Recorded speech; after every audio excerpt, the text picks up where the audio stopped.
How you doing?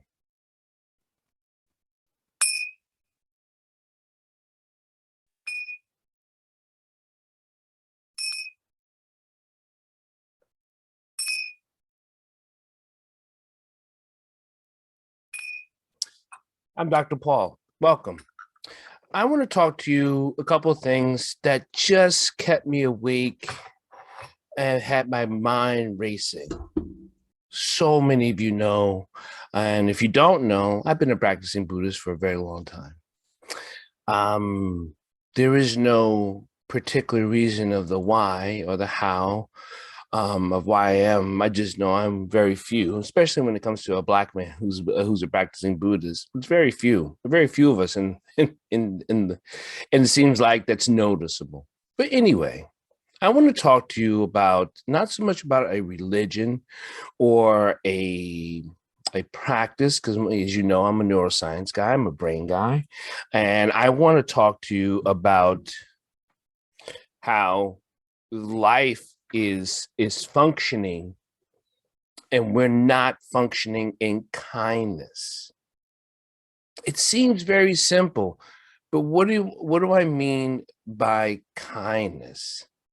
Kindness has we don't practice it. You know, and one of the practices, and I always believe in training, practicing, sharing, loving, right?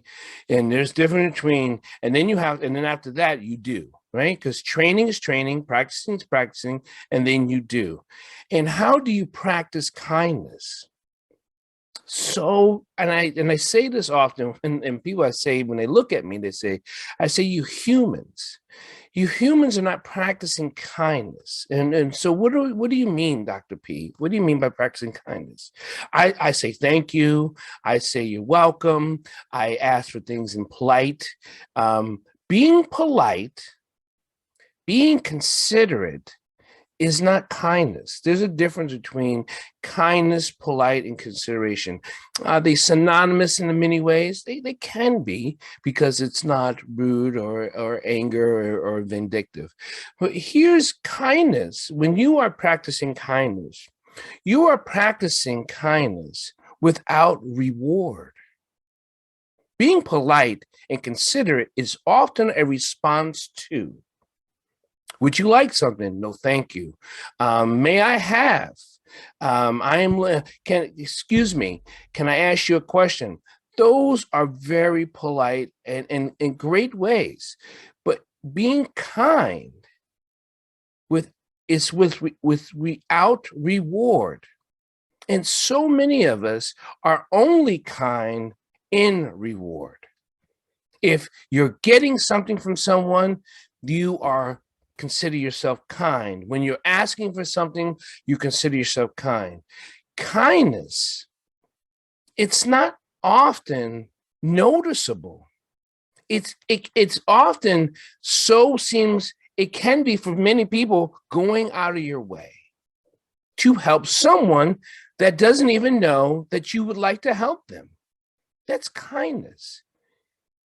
Practicing kindness is reaching out to someone you may not know or often don't talk to, or frequently don't even really associate with, but you reach out to them and you present kindness, not because you want anything in return. How can I help you? Are you going to the store? I'm going. Do you need anything? Or just bring back something you know they might need if it's a neighbor, if it's knowing your neighbor. Go say hello to your neighbor. What's another way of practicing simple kindness? In your neighborhood, in your apartment building, in your area, in your circle of 100 feet, talk to a person you haven't talked to and do something for them. One of the practices in Buddhism is going out into the public and practicing kindness to just strangers, and making it a part of the practice, the mantra, and the blessings you get. On a neuroscience part, when you are literally practicing kindness without reward, again, kindness has nothing to do with being polite. It has nothing to do with being considerate. Kindness is a practice that, again, has no reward, but there is a reward, and that's the reward of the inner light within self. It actually opens up part of your brain. It actually opens up the hemispheres in the prefrontal cortex. It actually increases the serotonin in the body. There's difficult kindness and chemistry that happens with the body. It actually helps the immune system. It actually releases more blood into your nervous system and your immune system. So kindness actually, after it increases the serotonin, it actually helps with start to stimulate dopamine. These things happen when you are practicing kindness. If you're kind and replace and being polite, does it also trigger that, Dr. P? The answer is no. And it's not because the body is not responding to your politeness, it's that you are not practicing a chemical release. Being kind without cause increases a chemical release of dopamine, open up the prefrontal cortex, actually connects the two hemispheres. That happens in kindness. When you're polite, it just feels good. It's great, and it's nice to do, and I hope people continue to be polite and considerate. But to practice kindness, and a lot of humans don't. A lot of humans believe they're kind for no reason at all when they're not practicing it. To practice kindness, and it says in many teachings around the world to offer without reward, to do without receive. That is the teaching of kindness. To give of self for no creating of an abundance. So for me to do something, I'm creating, I'm helping someone farm, and I don't have to worry about getting the fruits from the labor. I'm just doing to do. That is the importance of kindness. And that seems very odd for people when people sit back and go, I guess I really don't practice kindness because I've mentioned this to people. And they say, and I do this, so that's polite. And they said, I do this. I said, that's having consideration. I do this. I said, those are nice things to do, but kindness has no reward. Kindness is not letting someone in when you're driving, and if it's a crowded traffic jam. That's not kindness. That's consideration. That's being polite.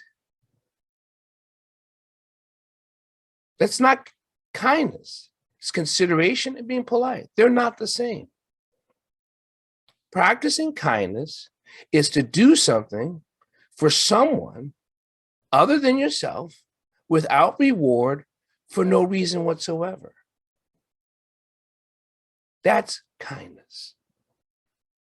Because the opposite of that is to do something to get a reaction or to get a result is not kindness, it's not polite, and it's not rude. It's self-serving. It can be selfish, but it's self-serving.